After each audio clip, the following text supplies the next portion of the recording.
General, o senhor é da reserva, aí uma dúvida que eu tenho, porque muito se fala que os generais da reserva aí conversam, têm os seus grupos de WhatsApp.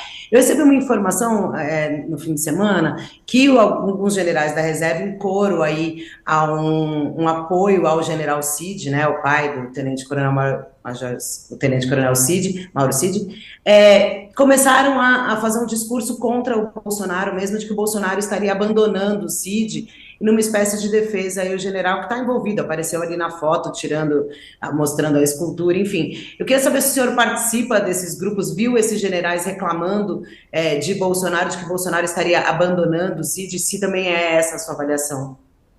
Olha, eu participo de vários grupos, né? 47 anos na instituição, eu tenho vários grupos que eu participo, mas eu não vi nada contundente nessa linha, não. Não vi nada contundente, nada que me chamasse atenção nessa linha. E o senhor Agora, acha que o Bolsonaro está abandonando o Cid? eu acho o seguinte, eu acho que não tem o que, não tem como você, abandonando como? Ele faria o quê em apoio? Só se assumir a responsabilidade, né? Que é, É que é, isso que eles que é o que se espera imaginam. de, que é o que se Não, mas espera de um chefe, que é o essa que se impressão espera de de um chefe, abandono, né? É o que se essa espera de um chefe. sensação de abandono, general, vem no instante em que o ex-presidente Bolsonaro disse, inclusive, olha, ele tinha autonomia, o Mauro Cid tinha autonomia, como se um ajudante de ordem tivesse autonomia para vender joias no exterior, quer dizer, não me parece que essa autonomia seja razoável, seja uma fantasia que mereça crédito, né? Foi o que eu falei agora. O chefe, o comportamento do chefe é fundamental. E nessa hora, o chefe tem que assumir a sua responsabilidade e não proteger coisas erradas que os subordinados fizeram. Mas ele tem que assumir a parcela dele, que é extremamente importante, porque ela tem consequências muito fortes em toda a escala hierárquica. Então, eu vejo que é muito difícil se imaginar um subordinado tomar determinadas iniciativas sem conhecimento ou sem a sensação de que está sendo aprovado pelo chefe. Não, um major, um civil mesmo, DAS, um tenente-coronel, certo? Ele não tem essa. Eu acho que ele não sente essa liberdade para tomar certas medidas como a gente está assistindo, né? Agora, e aí nesse ponto até da hierarquia, né, general, aí a gente vê o general Mauro Cid, o pai do tenente-coronel, obedecendo uma ordem de um capitão, é isso, no caso, né? É uma coisa... Como é que o senhor vê essa questão da hierarquia? E aí, era o presidente da República. Sim. Não, nesse caso aí, é um relacionamento... Aí é pai e filho, é diferente, é completamente diferente. Não podemos fazer O senhor essa conhece o relação. general Cid? Essa General? pessoa que teve uma vida exemplar no Exército. Então, o que acontece é o seguinte: as pessoas dificilmente, não dá para uma pessoa normal, que levou uma vida normal, que leva uma vida normal, seja em Força Armada, seja numa empresa, seja no ambiente familiar, admitir que os subordinados vão tomar certas iniciativas sem conhecimento do chefe. Claro que um subordinado pode fazer uma coisa errada sem conhecimento do chefe, isso aí existe, né? Mas não coisas desse nível. Então, é isso aí que está deixando E pode... Agora, alarmado. Uhum. Com a responsabilização de pessoas que na escala hierárquica mais abaixo, mas tem que se esperar a avaliação aí da investigação toda, porque não é normal esse tipo de iniciativa. Agora, o contrário disso, o general, por exemplo, até fica muito na expectativa agora sobre como que vai atuar a defesa de Mauro Cid. Será que ele vai delatar Bolsonaro, olhando sob essa perspectiva até da hierarquia e do respeito que existe dentro da carreira militar? Quer dizer, ele pode confessar e aí colocar a culpa em Bolsonaro, ou ele não faria isso em respeito justamente à questão hierárquica? Não, isso aí, olha, isso aí, você dizer a verdade, você não está desrespeitando ninguém. Você não está ferindo a hierarquia se você falar a verdade, se você contar a história toda nos seus detalhes. Você não está ferindo hierarquia nenhuma. É um assunto agora de justiça e que a verdade precisa ser passada a limpo, ser transparente em 100%. Então, não é consideração hierárquica, não é dizer, não, vou segurar a culpa toda, não. Tem que dizer a verdade e a justiça vai responsabilizar cada um na sua dose de culpa. São coisas distintas. Já o posicionamento de defesa é uma coisa muito diferente das considerações que nós estamos fazendo. A defesa, no caso aí, o advogado, ele atua de maneira a livrar diminuir a pena, ou atenuar, ou absolver o cliente dele, mas ele acha que todas as ferramentas que ele está acostumado a utilizar na vida profissional dele são válidas. É outra coisa.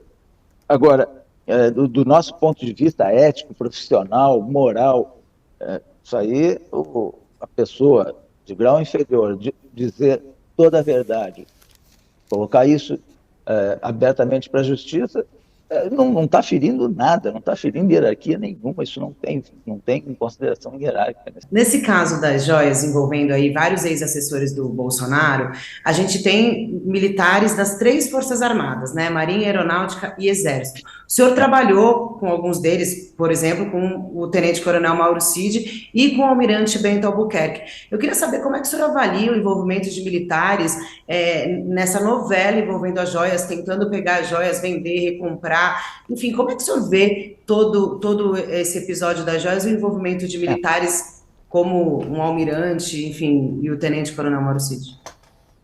O que eu vejo aí é o seguinte, houve uma deterioração muito grande em diversos fatos. Essas histórias são todas terríveis, né? Sem entrar no mérito da questão, são histórias muito complicadas e terríveis que o Brasil está vivendo e que agora estão vindo a público, e isso aí envolve pessoas que tiveram na sua origem, na sua vida profissional, um comportamento de destaque até, né?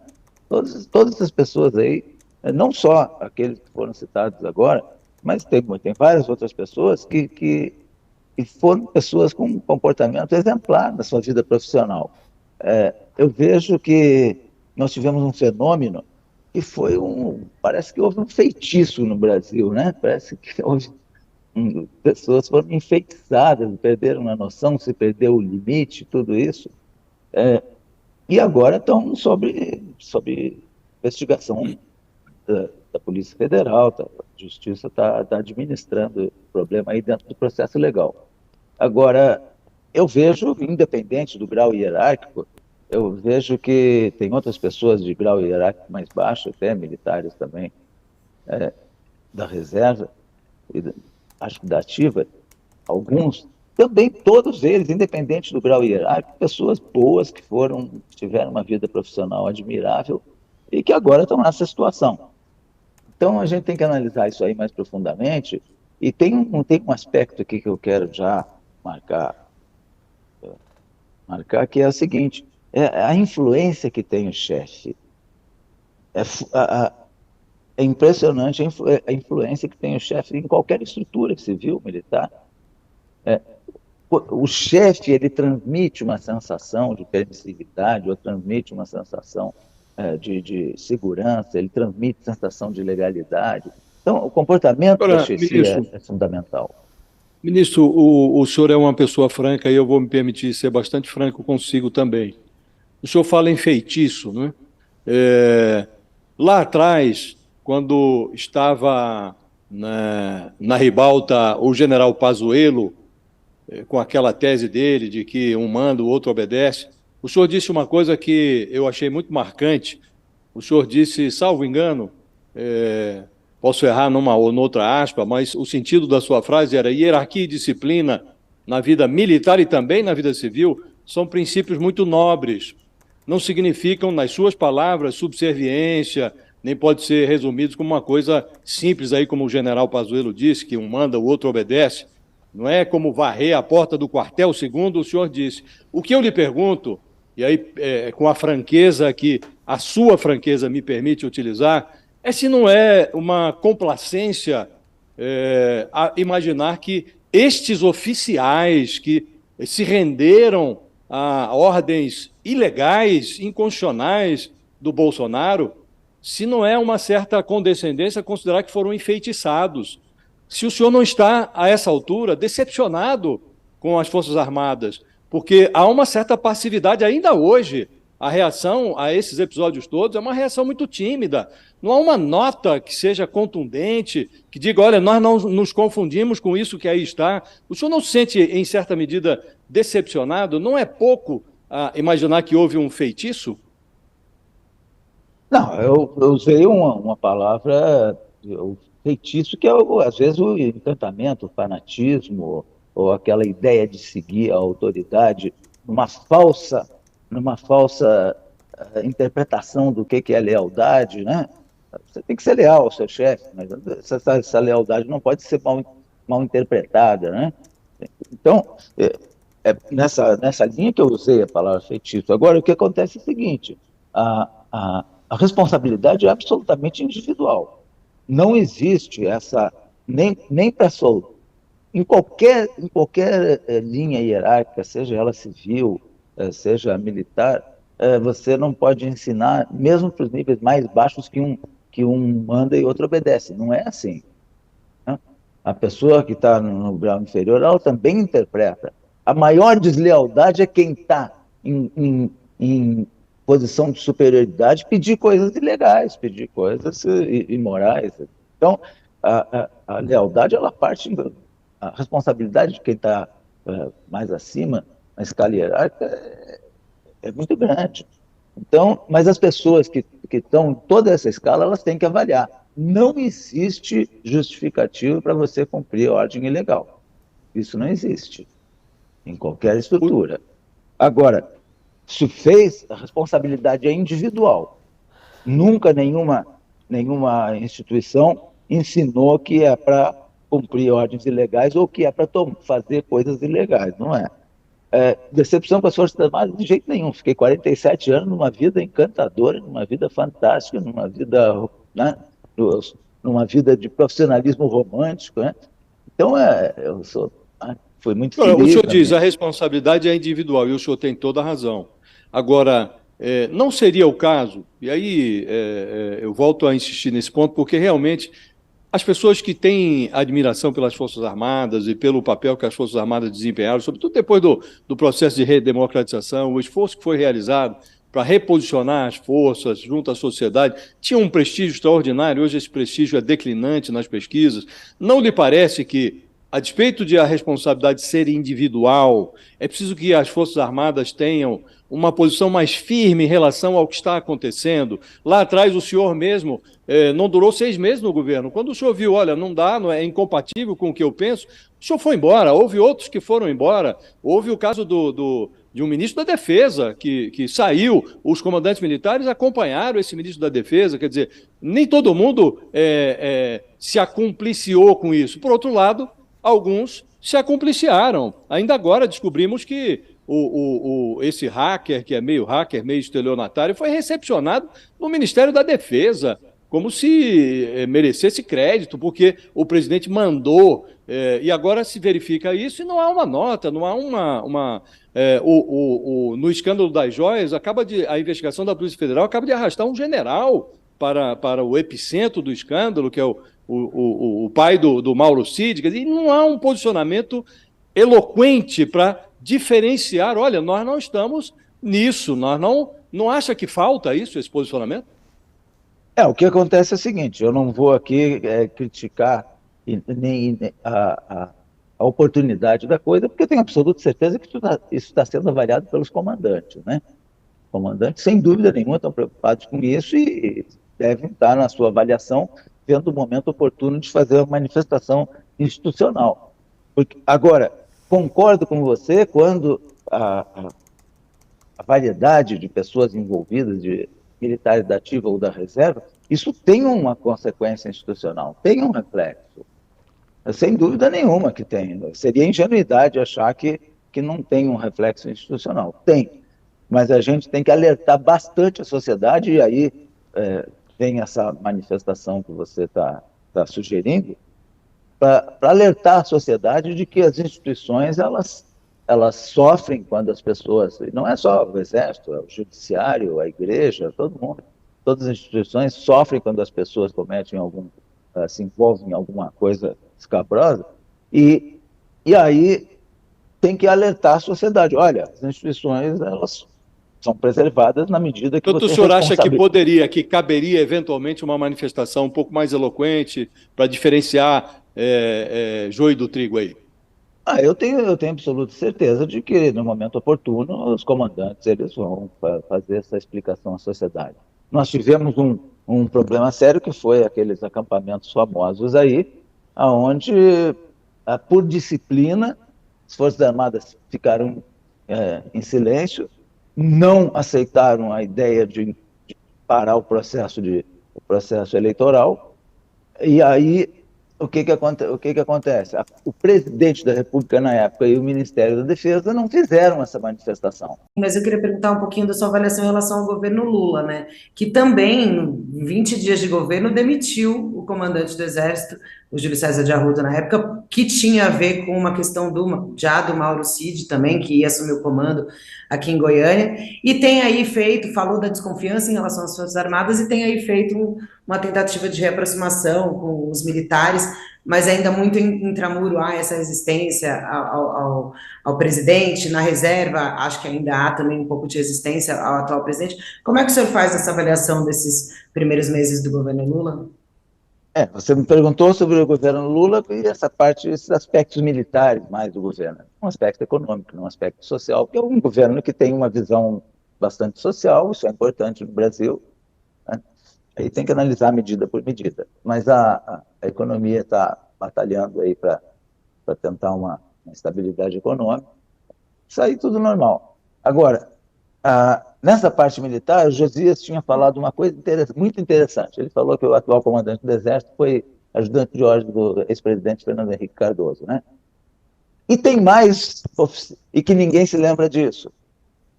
Passou tranquilo, por quê? Porque o presidente não comprometeu o auxiliar. E não vamos esquecer que o Lula também já teve 2 mandatos e ninguém nem sabe quem foram os ajudantes de ordem. Então, agora, inclusive, ele está sem e não quer ajudante de ordens militares. Mas aí vem uma crítica minha. O presidente Lula está no 3º mandato, já teve 2 mandatos e trabalhou com gente de muito boa qualidade na área militar. Ele sabe disso. Então, quando ele falou no início do governo que tinha perdido a confiança nas Forças Armadas, no Exército, não lembro bem como foram as palavras do presidente, ele está sofrendo o efeito do momento ali, que realmente é um momento crítico, essa passagem de governo foi um negócio crítico, né? Mas ele sabe que os militares que ele trabalhou tinham muito boa qualidade e que continuam com muito boa qualidade. Então, o que está acontecendo? Está acontecendo que você precisa valorizar as instituições. Se você valorizar as instituições, responsabilizar as pessoas individualmente na medida justa, você vai estar fazendo o aperfeiçoamento institucional. Eu vejo que o próprio presidente Lula, ele comete um equívoco inicialmente, mas dá para entender isso, quando ele diz que perdeu a confiança. Apesar de ele ter um passado de confiança, que ele pôde ter confiança, mas aí vem aqueles fatos ali do 8 de janeiro, então, nós estamos vivendo um momento ruim, e eu acho que o presidente da República, ele precisa tomar essa iniciativa de valorizar as instituições, a instituição militar, deixar para a justiça a responsabilidade individual e valorizar a instituição. O caminho democrático é a valorização institucional e a responsabilização individual. E ele pode ter confiança, general? Sem dúvida nenhuma.